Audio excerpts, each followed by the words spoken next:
would you do if the world laughed at you for being poor until you touched a Ferrari, and suddenly everyone wanted what was in your hands? It was a scorching Saturday afternoon in downtown Los Angeles. The kind of day when the sun baked the sidewalks and rich people showed off their toys. Outside Blake Luxury Motors, a line of exotic cars shimmered like candy. Lamborghinis, Bentleys, and right in the center, a fire-red Ferrari Roma parked like royalty. People in designer clothes sipped iced lattes and posed for selfies beside the sleek machines. Everything looked perfect until he walked in. He was just a boy, no taller than the hood of a car, no cleaner than the pavement itself. His name was Eli Carter, and he didn't belong here. At least that's what everyone thought. Eli walked slowly, each step heavy in his worn-out sneakers. His oversized t-shirt was stained with engine grease. His curly brown hair looked like it hadn't seen a comb in days. In one hand, he carried a battered toolbox. In the other, he wiped sweat from his brow. He wasn't here to take pictures. He was here because he loved machines. When he saw the Ferrari, he stopped. Its curves gleamed like molten glass under the sun. Eli stepped closer, eyes wide. He crouched to examine the front wheel, his fingers twitching as if listening to something no one else could hear. Then gently, almost reverently, he placed his hand on the hood. And that's when it happened. "Get your filthy hands off my car!" A woman's voice sliced through the air like a whip. The sound of heels clacked on the pavement as Vanessa Blake, the showroom owner herself, stormed over. She wore a beige power suit, sunglasses the size of satellite dishes, and the look of someone who never heard the word no. Eli jerked his hand back, startled. "I'm sorry, ma'am," he said quietly, lowering his eyes. Vanessa sneered. "Do you even know what this is? That car costs more than your life. You don't just walk up and touch it like it's some broken bike on the street." People nearby began to notice. A few pulled out their phones, eager to film whatever this was turning into. Some snickered. One man in a tailored suit muttered, "What is this, a junkyard kid at a luxury lot?" But Eli didn't flinch, and he looked up, voice calm. "Your engine's about to stall," he said softly. "The timing sounds off." The laughter grew louder. Vanessa looked at him like he was speaking alien. "Excuse me." "I can fix it," Eli added. "I know engines." The man in the suit laughed. "Yeah, and I'm a brain surgeon." But Vanessa paused. Part of her wanted to slap the kid and be done with it. Another part, the part that had heard something strange in the Ferrari's last startup, hesitated. She opened the door, slid into the seat, turned the key. Sputter, choke, silence. She tried again, same result. Now the laughter stopped. People leaned in, whispering, "Is the kid right?" "No way." Vanessa climbed out slowly. Her voice was sharp, but less confident this time. "What's wrong with it?" Eli pointed. "It's the camshaft sensor. That model has a known issue." "I saw the code flash on your dash." Her jaw clenched. "How do you know that?" "My dad taught me," Eli said, before he passed away. "I work in our garage now." The crowd shifted. The rich folks weren't laughing anymore. Some looked at Eli with something close to curiosity or guilt. One man, chewing gum by a Bentley, chuckled and said, "All right, boy genius, let's see what you've got." Vanessa stared at him. Then reluctantly she said, "Fine. Fix it. But if you mess it up, you'll regret it." Eli nodded once, calm as ever. He knelt beside the car, opened his old toolbox, and got to work. His hands moved with steady precision, not rushed, not nervous, just sure. The crowd grew. Phones were held high. A teenage girl whispered, "This is going to go viral." But Eli didn't care. He was somewhere else inside the machine, tracing its wires, listening to its heartbeat. He adjusted a connection, tightened a bolt, then looked up at Vanessa. "Try now." She hesitated, then pressed the ignition. The Ferrari purred. Smooth, clean. like nothing had ever been wrong. A gasp rippled through the crowd. Someone whispered, "He actually did it." Vanessa revved the engine once. Perfect. Again, still perfect. She stepped out slowly, no longer towering, no longer angry. Her eyes searched Eli's face like she was seeing him for the first time. "What did you do?" "It was just loose," he said. "That model sometimes gets a glitch when the wire shifts under vibration." Silence. Then, "What's your name?" "Eli Carter." "Where'd you learn to fix cars like that?" "My dad, Robert Carter. He used to be a mechanic. He passed away last year. I help out at our garage." Vanessa's face froze. Her lips parted slightly. That name, Carter. It echoed in her mind like a memory she hadn't unlocked yet. A man stepped forward from the crowd. "I run a performance shop 2 blocks away. Kid like you I could use." Eli shook his head politely. "Thanks, sir." "But I work at my dad's place. We help people who can't afford much." Vanessa stared again. Something inside her was shifting. She reached into her car, pulled out a business card and handed it to him. Her voice was softer now. "If you ever need anything, call me." "I was wrong about you." Eli looked at the card. Vanessa Blake owner, Blake Luxury Motors. The crowd began to drift away. But the whispers remained, and so did the phone cameras. The boy they mocked a moment ago was now a name worth remembering. Eli, Carter picked up his toolbox, nodded once, and walked away. But just around the corner, someone had been watching. And they weren't filming. They were planning. As Eli Carter turned the corner, the crowd still buzzed behind him, their voices fading with each step. He didn't care about the people who had laughed, or the phone still recording, or even the woman who went from shouting at him to handing him a business card. He cared about one thing: getting back to the garage. His old toolbox clanked with every swing of his arm. The sun beat down harder now, and the city smelled like hot pavement and overcooked food trucks. But Eli walked with purpose. He had a job waiting, not some high-paying gig, not an internship with fancy tools, just Miss Penny's broken Corolla, parked crooked behind his garage with an overheating problem and a radiator leak. Miss Penny couldn't afford the repair, so Eli would fix it for free, like his dad used to.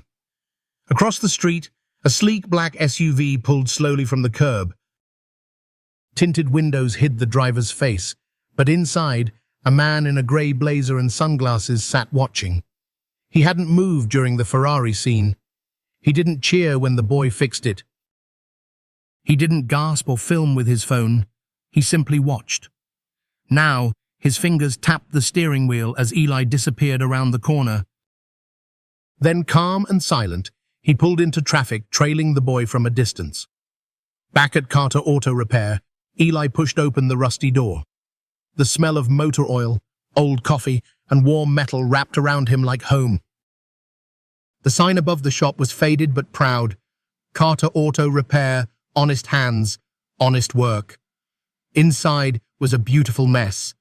Toolboxes stacked in corners, car lifts held together with duct tape, wires dangling like jungle vines, and a photo nailed above the workbench. In the photo, a tall, strong man in coveralls, smiling, holding a baby in one arm, a wrench in the other. Robert Carter, his dad. Eli set his toolbox down and exhaled. The Ferrari, already forgotten, the cameras. Meaningless. He belonged here between cracked concrete and the hum of air compressors, in the shadow of the man who taught him to listen to engines like they spoke in code. He wiped his hands and walked toward the Corolla. Another job, another chance to help someone. But as he leaned under the hood, he didn't notice the SUV parked across the street, engine off, driver still inside. The man in the grey blazer raised his phone and snapped 2 photos, one of the shop sign, one of Eli. Then he made a call. "It's him," he said. "The boy. He's working out of the garage now." A cold voice on the other end replied, "Bring him in." Quietly. The man nodded once, hung up, and stepped out of the SUV. He crossed the street like someone who had done this before. Slow, steady, controlled. Not rushed. Not threatening, just calculated. Inside the garage, Eli was deep under the Corolla's hood. The hiss of coolant, the slight rattle in the fan blade, the dried leak on the lower hose all speaking to him like an old language. Then a voice interrupted. "Excuse me, are you Eli Carter?" Eli turned, startled. The man was tall, with sharp features, polished shoes, and a voice that never quite smiled. Yeah, that's me," Eli said, wiping his hands. The man nodded. "You fixed a Ferrari earlier today. That was impressive." Eli stayed cautious. "Thanks, I guess." "Can I help you?" The man stepped closer. "My name is Logan Pierce. I work with a private engineering firm. We're always looking for extraordinary young minds." Eli blinked. "I just fix cars." Logan smiled, but it didn't touch his eyes. "And yet, you diagnosed a camshaft sensor failure by sound. That's not ordinary." Eli stayed quiet. Something felt off. Before he could respond, another voice echoed from the garage door. "I knew someone would come." Standing there, arms crossed, sunglasses now removed, was Vanessa Blake. She walked into the garage like she owned the floor beneath her. Logan turned sharply. "This isn't your business, Vanessa." "Oh, but it is," she replied, "because the boy you're trying to snatch. He's the son of a man I tried to hire a decade ago, a man who turned down 7 figures because he believed in something better." Eli stood between them, confused.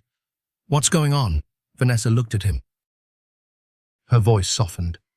"Eli, your father, Robert Carter, wasn't just a mechanic. He was a brilliant engineer. He designed technology that was years ahead of its time. What you did today, that's not luck, that's legacy." Logan's face tensed. "We can offer you more than this dusty garage, labs, equipment. Mentors. Funding. You don't have to waste your life in grease and scrap metal." Eli shook his head slowly. "I don't care about money," he said. "I care about fixing things, helping people." "That's what my dad did." Vanessa smiled. But Logan wasn't done. He reached into his pocket and pulled out a small flash drive. "This contains the final blueprint your father created," he said. "The reason he left the industry. The reason he went into hiding." Eli stared at it. Logan leaned closer. He wasn't just running a garage, he was protecting something. "And now, people think you're the key." Before Eli could ask more, a sharp screech of tires came from outside. A black van turned the corner fast too fast and headed straight for the shop. Logan's eyes widened. Vanessa grabbed Eli's arm. "Get in the car, now." Eli hesitated only a second. Then he ran. As the van skidded to a stop, doors flung open and men in black suits jumped out. But Eli was already gone, riding shotgun in Vanessa's silver Mercedes as she tore down the street. In his hand, Eli clutched the flash drive. In his heart, something new began to burn. A question, a mystery. A purpose. He looked at Vanessa. "What did my dad build?" She didn't answer at first. Only said, "Whatever it was powerful enough for people to want it, and dangerous enough for him to hide it." The streets of Los Angeles blurred outside the windows of the Mercedes as it weaved through traffic like a silver arrow. Inside, Eli Carter sat in stunned silence. In his small, grease-stained hands, he held something that didn't belong in his world, a flash drive, sleek and cold, with a file inside that strangers were willing to chase him for. Across from him in the driver's seat, Vanessa Blake kept her eyes sharp on the road. She didn't speak. Not yet, but her knuckles were white around the steering wheel. "Who were those men?" Eli finally asked. Vanessa exhaled slowly. "Private security, but not the good kind. Hired muscle, clean suits, no names. When they show up, it means someone powerful is scared." Eli looked down at the flash drive again. "So, They're scared of this? Vanessa nodded. Whatever's on that drive, your father didn't want it in the wrong hands. And neither do they, which means you're now part of something much bigger than fixing cars. Eli's throat felt tight. He hadn't even made it home. And now the world felt like it was tilting. Vanessa turned sharply and pulled into an underground parking garage. Metal gates clanged shut behind them. This wasn't a showroom or a luxury office. This was something else. A hidden place, private. Safe. As they stepped out of the car, Eli whispered, "How do you know so much about my dad?" Vanessa stopped walking. She looked at him, really looked. And for the first time, her voice wasn't sharp or commanding. It was filled with something softer. Regret, maybe. "Because I tried to recruit him," she said. 10 years ago, I wasn't just selling cars. I ran a small division in clean energy tech. And your father, Robert Carter, was a legend in engineering circles. Quiet, brilliant. Honest to a fault. Eli's heart pounded. "You knew him?" "I met him once," Vanessa said. "I offered him a 7-figure contract to join my team. He smiled and said no. Told me he was building something better on his own, something the world wasn't ready for." She looked away. "And then he disappeared. No job offers, no press. Just vanished. I never saw him again." They entered a private elevator. It rose silently into a high-tech lab that looked like it belonged in a sci-fi movie, all glass walls, blue lights, and holographic screens. Vanessa led him to a console. "Let's see what he left behind." Eli hesitated, then slid the flash drive into the port. For a moment, nothing happened. Then a folder opened. Nova Pulse Module, Confidential Prototype, R. Carter. A 3D blueprint unfolded on the screen, layers of wires, circuits, annotations, glowing with detail Eli didn't fully understand, but somehow recognized. Vanessa stepped back, stunned. "Oh my God," she whispered. "This isn't just an engine.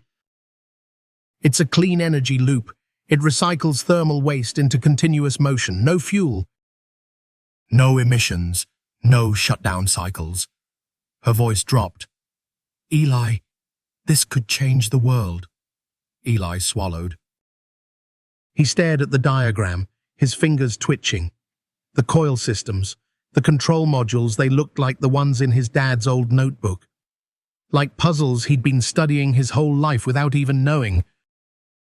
"My dad built this?" Vanessa nodded slowly. "He designed it, but he never released it. He must have known someone would try to steal it, so he hid it, protected it. And now, he passed it to you." Suddenly, the console beeped. A red light flashed. Security breach detected. Vanessa turned. "They found us." Alarms began to sound. Lights dimmed to emergency mode. Eli backed away from the screen. His pulse thudded in his ears. "I can't let them take this," he said. Vanessa grabbed his arm. "Then you need to run, now." But Eli stood firm. "No, I know this system. I've seen these components. I've worked with scraps of this in our shop for years. I don't want to run, I want to build it." Vanessa stared at him. "You don't have time." Eli pointed to the schematic. "I do, but I need tools, and I need a place they won't look." Her eyes narrowed. "Your garage," he nodded. "No one expects the future to be built behind a taco stand and a dry cleaner." Without another word, Vanessa grabbed a burner phone, a small bag of tools, and the original flash drive. She handed them to him. "Go. Use the service stairs. Take the alley." "I'll stall them." Eli hesitated. "You're putting yourself at risk." She smiled faintly. "You already fixed my engine." "Time I returned the favor." Eli ran, down emergency stairwells, through side exits, past dumpsters and graffiti walls. He ran like his life, and maybe the future depended on it. By the time he reached the street, his lungs burned. But he didn't stop. Not until the faded sign of Carter Auto Repair came into view. It had never looked more like home. Inside, Eli locked the door, pulled the shades and flipped on the dusty work lights. He cleared the workbench, laid the flash drive gently on the surface, powered up the old soldering station, and stared at the blueprint on the small laptop Vanessa had given him. Around him were pieces of forgotten engines, circuits from old Civic dashboards, and scrap coils from motorcycles no one ever picked up. They were junk to most people, but to Eli, they were puzzle pieces. He reached for a coil, then a capacitor, then a power cell from a salvaged hybrid. His hands moved instinctively. Smooth, sure. For the first time in his life, Eli wasn't just fixing something broken. He was building something that never existed before. And in the silence of the garage, beneath a photo of his father holding him as a baby, Eli whispered, "Let's finish what you started, Dad." The sun had begun to dip behind the buildings of downtown Los Angeles, casting long shadows over cracked sidewalks and faded brick walls. Inside the garage of Carter Auto Repair, time moved differently. It didn't run in hours or minutes. It ticked with every twist of a wrench, every soldered wire, every connection made from scraps. Eli Carter sat hunched over the workbench, sweat dripping from his brow, eyes fixed on the schematic glowing on the old laptop. Around him, coils, regulators, heat diffusers, cooling fins all salvaged from forgotten engines and breathing new life under his fingers. He wasn't just fixing something, he was building a miracle. Across the street, parked behind a faded billboard and a taco stand that hadn't changed its menu in 20 years, the black SUV sat in silence. The engine was off, but the danger wasn't. Inside, Logan Pierce adjusted his earpiece and sipped a bottle of water without breaking his gaze. Through binoculars, he watched Eli's silhouette behind the garage window. No backup. No guards. Just a kid in a grease-stained t-shirt building something the world didn't yet understand. He tapped a message into his phone. Subject is working. Alone, no protection, moving in soon. He didn't send it yet. He wanted to be sure. Back in the garage, Eli soldered two terminals together. The connection sparked, then glowed blue for a moment, steady, clean, promising. He let out a breath. The Nova Pulse core module was taking shape. It looked nothing like what people would expect from world-changing technology. There were no slick carbon casings or neon displays, just a compact, efficient, silent engine of recycled metal and genius. On the wall above him, the photograph of his father, Robert Carter, seemed to watch over him. "I'm getting there, Dad," Eli whispered. "I can feel it." He didn't notice the shadow moving outside. Across the street, Logan lowered the binoculars. He stepped out of the SUV, adjusting the cuffs of his grey blazer. He walked with purpose, not fast, not slow, but like someone who always got what he came for. He crossed the street, stepping around a cracked curb, his shoes never touching a puddle. And when he reached the garage door, he didn't knock. He spoke calmly, almost gently. "Eli, it's Logan. Can we talk?" Inside, Eli froze. He hadn't locked the side door. He set the soldering iron down carefully, then wiped his hands. He walked to the door and opened it halfway.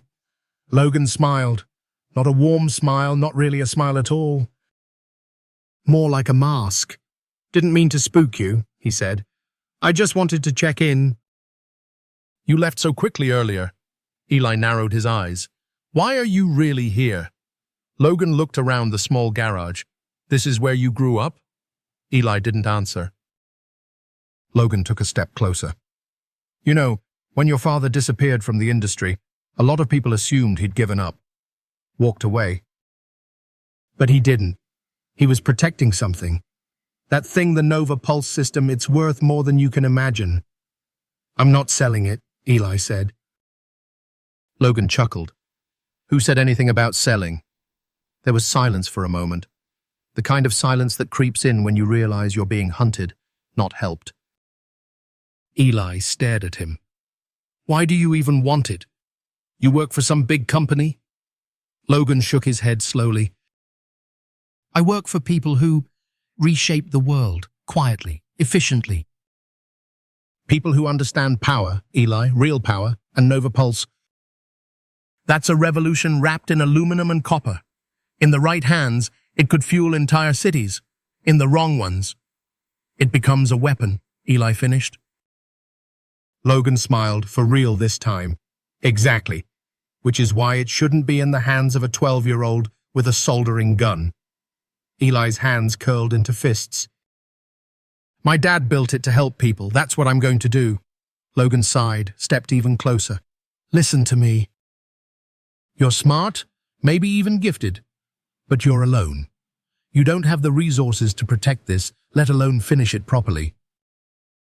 You'll burn out or someone worse than me will find you.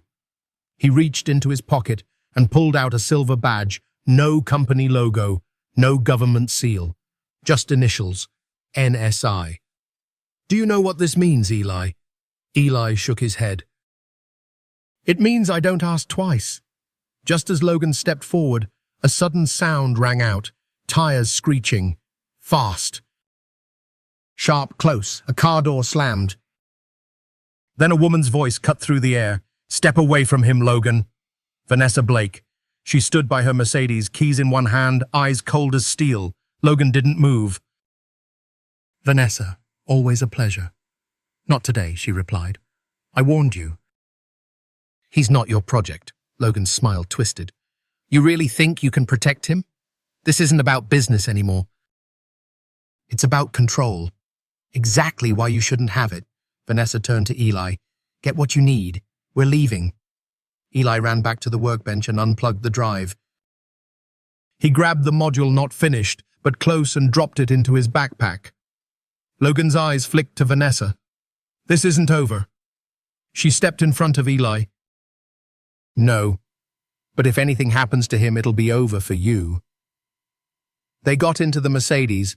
Eli sat breathless beside her, backpack on his lap, holding what might be the most valuable object in the city. As the car pulled away, Vanessa glanced at him. You okay? Eli nodded slowly. He said people worse than him are coming. He's right, Vanessa said, voice low. But so is your father. You were meant to finish this. Eli looked down at his bag. The Nova Pulse core pulsed faintly. Not just metal and wire. Legacy. Purpose. Danger. He leaned back in his seat, the city lights reflecting off the windows. He didn't know who was coming next. But he knew this. He wouldn't run forever. He would build it. And one day he would make the whole world see. The Mercedes hummed down a back road on the edge of the city, far from the polished showrooms and luxury towers of downtown LA. Eli Carter stared out the window, his fingers tightening around the backpack in his lap. Inside it, wrapped in a towel and layers of cloth, was something most people wouldn't understand if they saw it. But it wasn't the parts that made it dangerous. It was the idea, the blueprint in his head, and the legacy it carried. Next to him, Vanessa Blake kept her eyes on the road. The tension in her jaw had softened slightly, but her voice was still edged with urgency. We can't go to my showroom. It's being watched. Same with my office. Maybe even your garage now. Eli nodded, eyes still forward. They know who I am now. Correction, Vanessa said. They know what you are now. Eli blinked. What's that supposed to mean? She glanced at him, then looked away as if choosing her words carefully. You're not just some kid who fixes cars, Eli. You're the son of Robert Carter, the only man who ever built a clean energy module that threatened every fossil fuel company on this coast. You think they forgot about him? Eli sat back. He remembered the quiet nights in the garage, how his dad would scribble equations on pizza boxes, how he'd mutter about heat recycling and infinite motion, how he'd smile at Eli and say, one day you'll understand this better than I ever could. That day had come, and it had brought danger with it.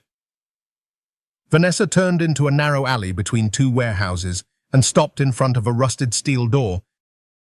She hit a code on a keypad hidden beneath an old newspaper box. The lock clicked. This place belonged to a friend, she said. He owed me a favor. Inside was a dim, dusty space filled with storage crates, work tables, and old servers humming faintly. It wasn't home, but it would do for now. Eli set his bag on the table and unzipped it. He pulled out the unfinished Nova Pulse module, its wires bundled like veins, its core still faintly glowing. Vanessa raised an eyebrow. You built that? From scraps? Eli nodded. It's not complete.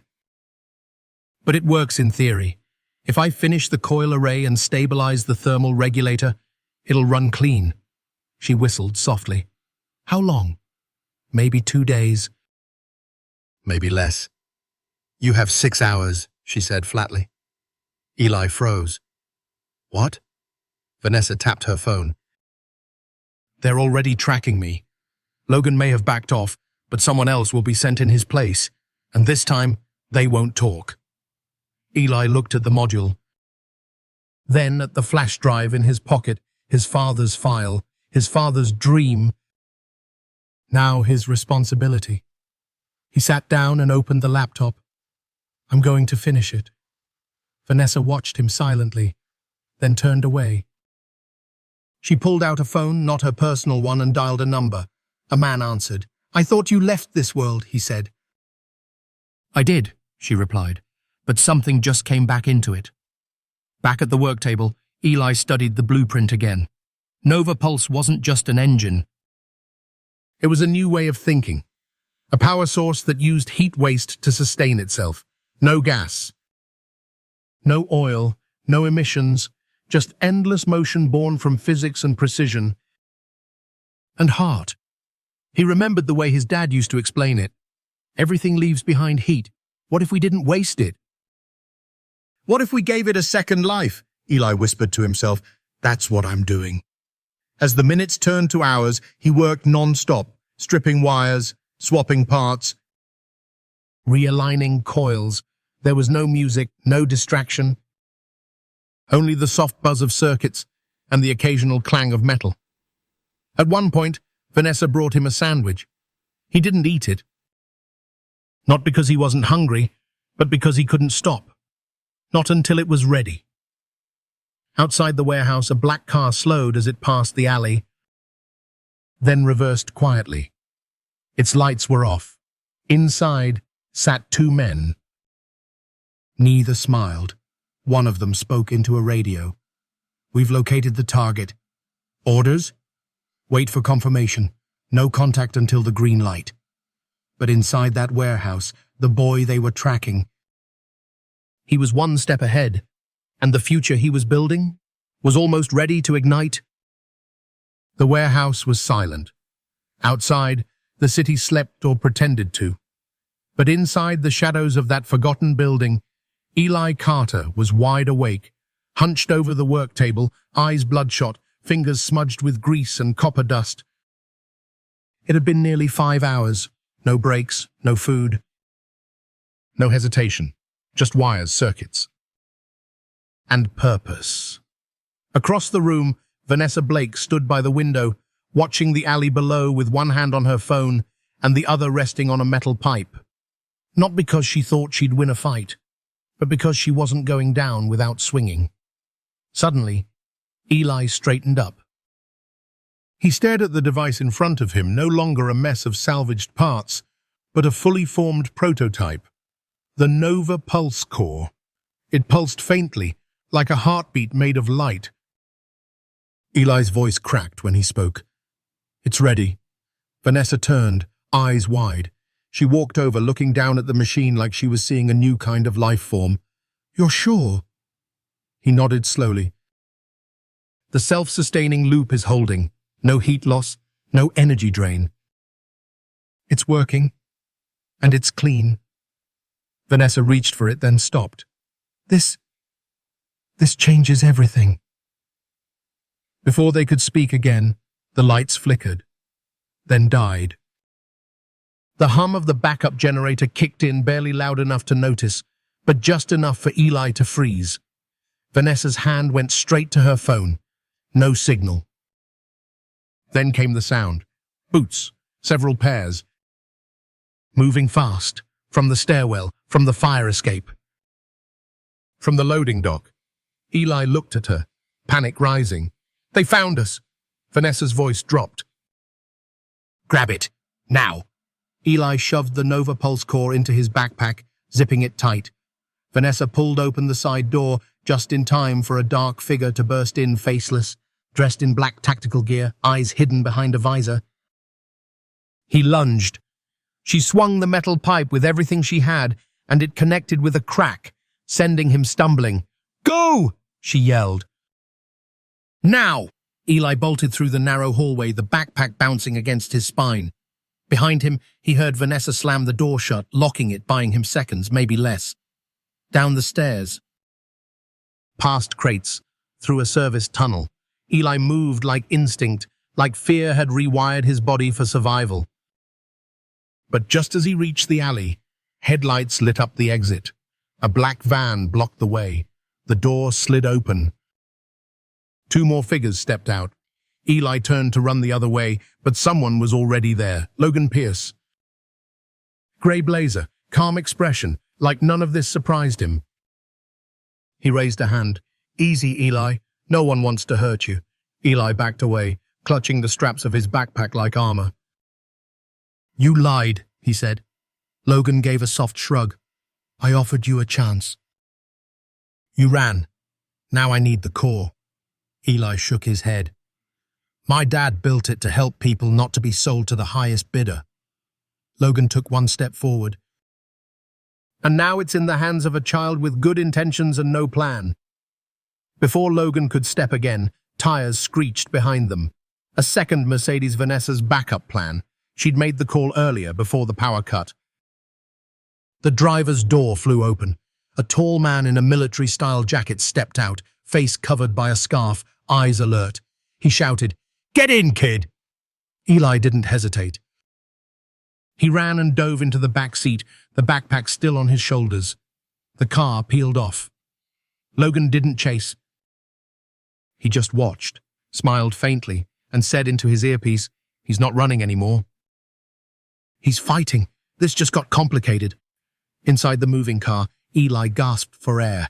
His heart pounded. His hands trembled. Vanessa turned from the passenger seat and looked at him. You good? He nodded barely. But his eyes were fierce. He's not getting it, Eli said. Not now. Not ever. Vanessa looked at him differently this time. Not like a child, but like someone ready for something bigger. What now? She asked. Eli unzipped the backpack slightly. The Nova Pulse core still glowed, faint but steady. He closed the zipper and whispered, Now I finish it, not in secret. Not in hiding, but where the world can finally see what my father started and what I'll finish. By sunrise, Eli Carter was somewhere no one expected him to be, back at Carter Auto Repair, the tiny garage tucked between a taco stand and a boarded-up dry cleaner. The windows were boarded. The lights were off. But inside, the future was being rewired by a 12-year-old with nothing but a soldering iron, a blueprint, and the last promise of a father he still missed every single day. He wasn't hiding anymore. He was preparing. Vanessa Blake stood in the doorway, arms crossed, phone buzzing in her coat pocket. She had 6 missed calls. 3 from Logan Pierce, 2 from her board of directors, 1 from a number she didn't recognize and refused to call back. You sure about this? She asked. Eli didn't even look up. If we keep this in the dark, they'll keep coming. Logan, his people, others. Vanessa nodded. So what's the plan? Eli wiped sweat from his brow. We finish the prototype. Then we show it to everyone. Live. No more secrets. Vanessa raised an eyebrow. A 12-year-old live streaming a prototype that could end the fossil fuel industry. You know what happens next, right? They'll try to discredit me, Eli said. Say I stole it. Say it's fake. Exactly. Eli looked up. Which is why we're going to show them everything. The design, the build, the math, the legacy, and we're going to show them where it came from, my dad. He opened a worn notebook, the one he'd kept hidden for years, filled with sketches and scribbles in his father's handwriting. On the first page, Robert Carter, Nova Pulse Notes, 121. Below it, in crayon, Dad plus Eli equals Team Forever. Vanessa stared at it for a long moment. Then she said quietly, "Let's make the world listen." 2 hours later, the garage was transformed. The dusty corner became a live stream setup, one camera borrowed from Vanessa's studio, another duct-taped to an old light fixture. Eli stood in front of a whiteboard, diagrams pinned behind him, the Nova Pulse core glowing faintly beside a laptop. They went live at 11:03 a.m. At first, only a few people tuned in. Curious names, old usernames, a guy in Detroit, a student in Brazil, a journalist in New York. Then someone posted a clip of Eli fixing the Ferrari. The viewer count jumped. Then someone recognized the schematic on the board. "That's from the Carter design that disappeared in 2016, a commenter wrote. Then came the flood. Hundreds, thousands. Then tens of thousands. Eli didn't flinch. He spoke slowly. Clearly, calmly. "My name is Eli Carter. I'm 12 years old, and I'm about to show you something my father never got to finish. Something that can change the way we power the world." He walked them through the core. The heat loop, the way it recycled wasted thermal energy and used it to create infinite motion with no emissions. He didn't brag, didn't dramatize, he just told the truth, and the world listened. Meanwhile, across the city, in a high-rise office lit by blue glass, Logan Pierce stood in front of a massive screen, arms crossed. He watched Eli's live stream in silence. Around him, suited executives argued into phones, barking orders, demanding takedowns. "It's too late," one of them snapped. "This thing's been mirrored to 10 platforms. Another muttered, "He just exposed our entire energy model." Logan didn't speak. He just stared at the boy on screen and whispered to himself, "You clever little mechanic." Back in the garage, Eli wrapped up the live stream. The chat was still going wild. Messages poured in. "Where can we learn more? How can we help? Who was your dad? You're going to change the world, kid." Eli looked at Vanessa. She was smiling, but her eyes were scanning the street outside. And she saw it first. A black SUV. Same model, tinted windows, parked. Waiting. Vanessa stepped away from the camera. "They're here." Eli looked down at the core, now public. Now undeniable. He zipped it into a new case, stood up straight, and said, "Good. Let them come." The afternoon sun cast long shadows across the cracked pavement outside Carter Auto Repair, but inside the air was electric. Eli Carter stood in the middle of his family's garage, not just a mechanic anymore, but the face of something the world had just discovered. Nova Pulse. The live stream had ended only minutes ago, yet messages were still pouring in. Scientists, journalists, energy activists, innovators, skeptics, believers. The whole world had seen it now. His father's dream. His dream.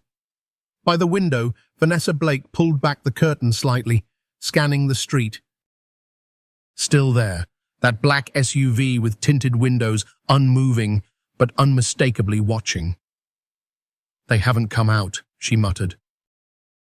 "Which means they're waiting for something." Eli zipped the core back into its protective case. "I'm not running this time." "I didn't say we'd run," Vanessa said. "But I'm not letting them take you." She placed her hand on the metal pipe leaning against the door. Again. Suddenly there was a knock, not on the front door. The back one. Vanessa froze. "No one uses the back alley," she whispered. Eli looked at her. Maybe it's Miss Penny? But when Vanessa opened the rear door just a crack, she saw a man. Tall. Mid-50s, worn boots, canvas jacket. A face that looked like it had walked through 100 storms and kept going. No gun, no mask, just eyes that held history. He raised his hand peacefully. "Don't be alarmed. I'm not with them." Vanessa kept the door half shut. "Who are you?" The man looked directly at Eli. "Someone your father trusted." "My name is Malcolm Reed."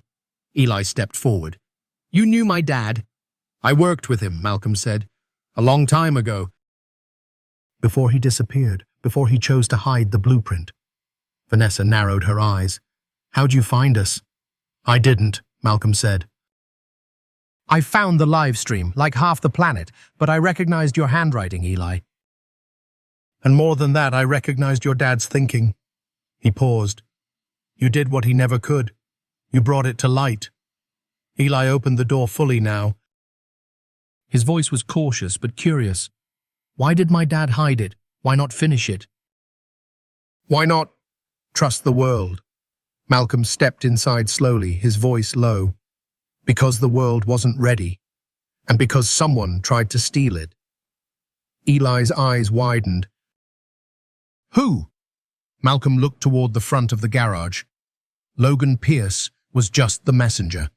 The real threat was higher old money, old power. "The kind that doesn't like change unless they control it." He turned to Vanessa. "That live stream shook their world. They won't attack tonight. But they will move fast now, which means you don't have time to just protect the core."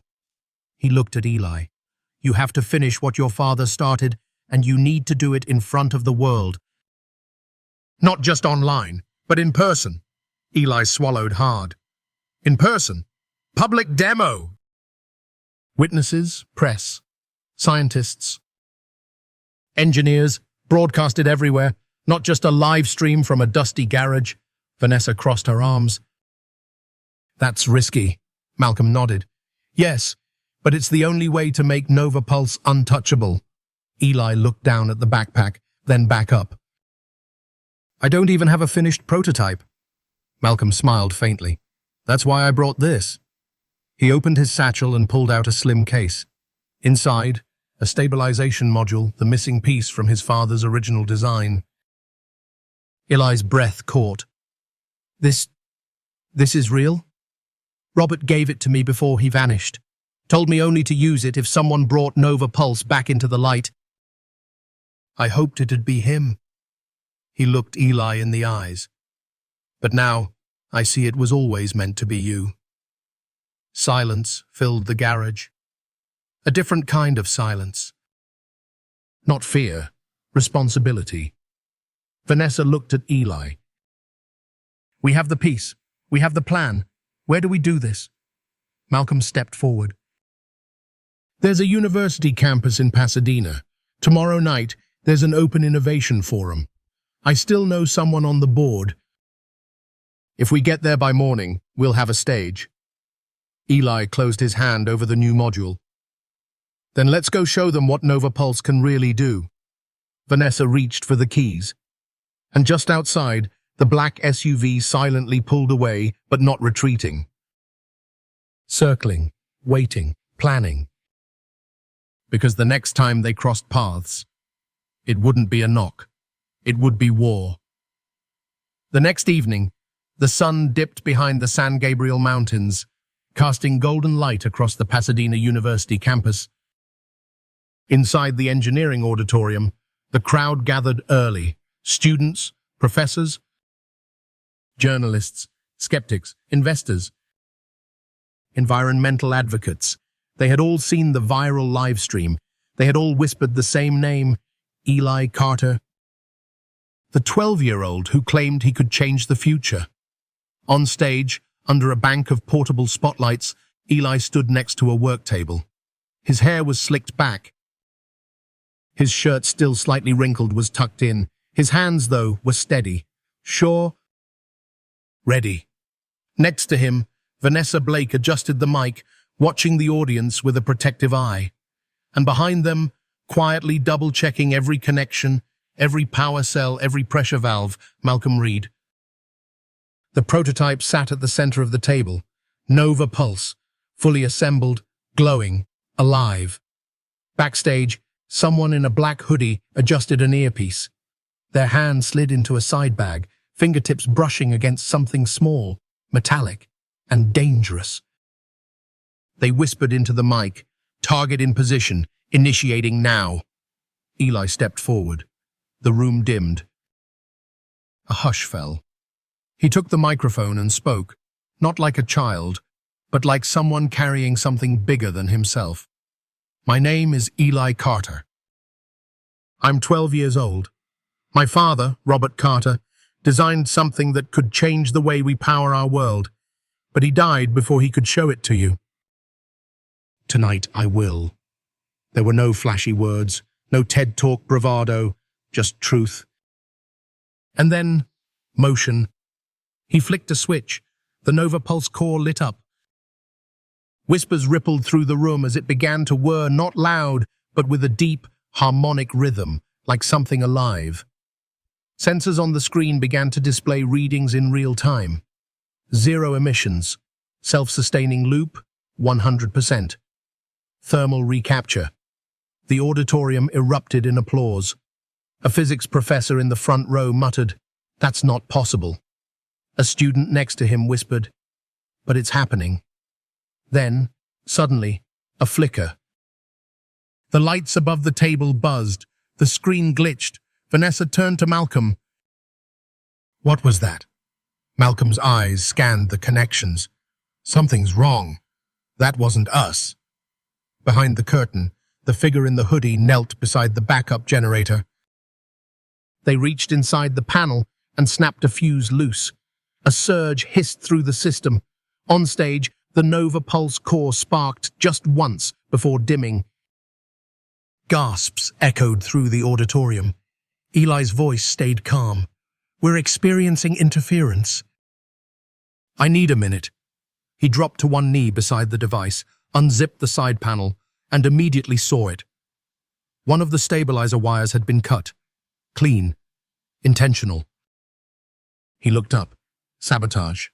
Vanessa turned to the audience. "Please stay seated. We're resolving a technical issue." But panic had already begun to stir. Phones came out. People whispered, "Was this fake? Did it overload? Is the kid lying?" Logan Pierce watched from the shadows of the upper balcony, arms crossed, a small smirk curling on his lips. But just as security began to move toward the stage, Malcolm leaned down. "Eli? You know what this is?" Eli nodded. "I can fix it. You have 60 seconds. Eli pulled a penlight from his pocket. His fingers flew twisting copper, bypassing the broken link, rerouting current through the auxiliary pathway. He could hear his dad's voice in his head. "Every failure tells you something. Listen harder." He tightened the final screw, then looked at Vanessa. "Try it now." She flipped the switch, and the Nova Pulse came back to life, stronger. Cleaner, flawless. The screen relit. The readings surged, not just matching earlier numbers, but exceeding them. The crowd sat in stunned silence. Then applause.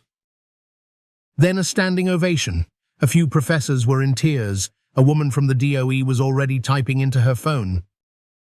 The Dean of Engineering turned to the room and whispered, "We just witnessed history." Eli stood silently, staring at the glow. Not proud, not smug. Just still. Like something in him had clicked into place. Behind him, Malcolm leaned closer. "They tried to break your moment." Eli nodded. "And now they know I won't break." 3 days after the demonstration at Pasadena University, Eli Carter's name had reached places he'd never even heard of. CNN, BBC, Wired, Scientific American. Even a short segment on 60 Minutes, the boy who might have just changed the world.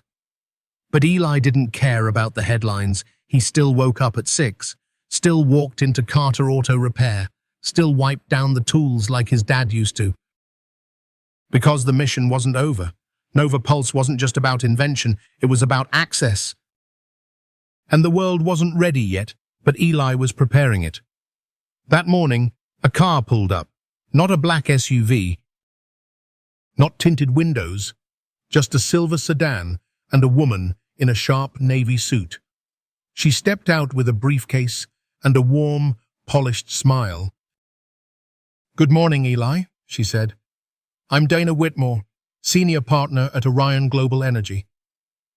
Vanessa Blake, standing near the tool wall, stiffened. "I know that name." Dana smiled her way too. "I'm not here to argue. I'm here with a proposal."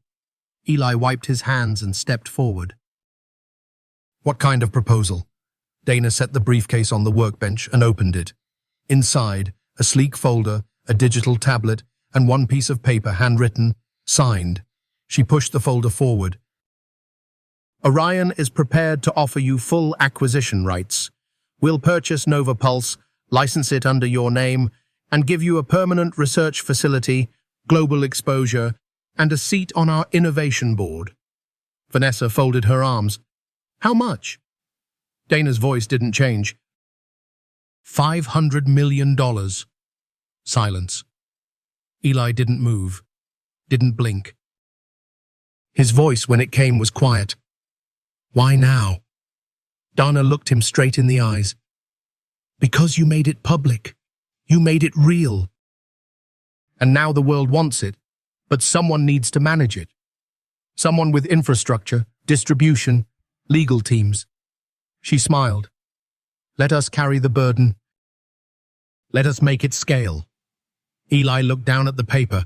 $500 million, enough to buy every garage in the country. Enough to never worry again. Enough to disappear quietly, like his father once did. Vanessa said nothing. She let him decide, because this was always his to carry. Eli slowly closed the folder and looked up. "No." Dana tilted her head. "I'm sorry. I'm not selling it," he said. "Not now, not to you, not to anyone." She blinked. "That's a large number to walk away from, Eli." He nodded. "But I didn't build this to make money. I built it to keep a promise. My dad believed the future belonged to everyone, not just companies who know how to market it." He paused. "And I think the world still needs to see that's possible." Dana closed the case quietly. She didn't look offended, just surprised. "A garage, a child, a legacy, and you're saying no to $500 million?" Eli smiled. "I already have something more valuable." He gestured to the wall the photo of his father, Robert Carter, holding a baby boy in one arm and a wrench in the other. Dana followed his gaze, then nodded once. "You're a rare one, Eli." And with that, she left. Outside, reporters waited, but Eli didn't speak to them. He just went back to his workbench and opened a new blueprint Nova Pulse, scaled for low-cost urban systems. Then another for off-grid towns, then one more for schools. Malcolm Reed entered a few minutes later, holding a box of parts and a cup of gas station coffee. "Still saying no to the billionaires?" he asked. Eli didn't look up. Every time. That night, the garage lights stayed on late. And across the world, in cities that didn't have stable electricity, in places where children still studied by candlelight, the name Eli Carter started showing up. Not on product boxes, not on ad campaigns, but on open-source designs, on community guides, on letters of hope. Because Eli never wanted to be rich, he just wanted to finish what his dad started, and now the world wouldn't laugh.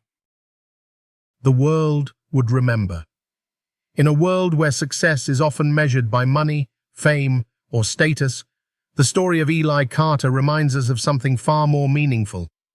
Legacy isn't about what we own, it's about what we leave behind. At just 12 years old, Eli chose not to sell his father's invention for millions. He chose not to be silenced, not to be bought. Instead, he honored his father's dream by sharing it freely with the world. In doing so, he taught us that character outweighs wealth and that true impact comes from staying true to your values even when it's hard. Many of us in our later years reflect on what we've built. But Eli's story asks a deeper question. What are we passing on, and will it help someone else rise long after we're gone? Because in the end, the greatest gift we can leave the world is a heart that couldn't be bought, and a light that kept shining even in the dark.